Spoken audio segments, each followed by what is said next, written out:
नमस्ते सबैजनालाई। आजको भिडियोमा हामी चर्चा गर्नेवाला छौँ कुन कम्पनीले कति राइट सेयर इस्यु गरेको छ। यही जानकारी प्राप्त गर्न आजको भिडियो अन्तिमसम्म हेर्नुहोला।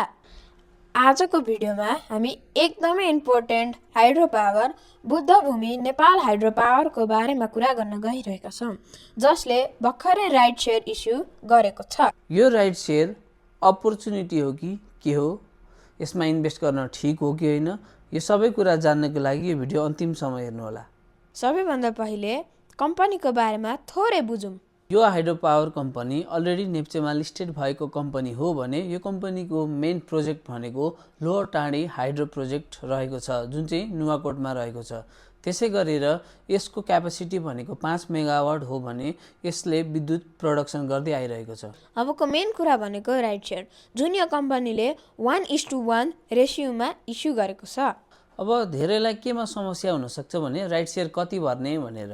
तपाईँले यो राइट सेयर भर्दा मेरो सेयरबाटै भर्न सक्नुहुनेछ भने तपाईँसँग यदि 100वटा सेयर छ भने तपाईँले 100वटामै अप्लाई गर्न सक्नुहुनेछ।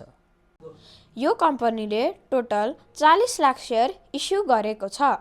यसमा तपाईँहरूले चैत 22 गतेदेखि अप्लाई गर्न सक्नुहुन्छ भने यसको अन्तिम मिति भने वैशाख 13 गतेसम्म रहेको छ।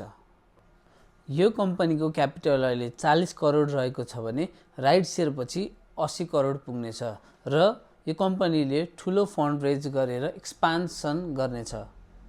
राइट सेयर भनेको सस्तो मूल्यमा एक्जिस्टिङ सेयर होल्डरहरूको लागि मात्र इस्यु गरेको हुन्छ, जुन 100 रुपियाँमा पाइन्छ।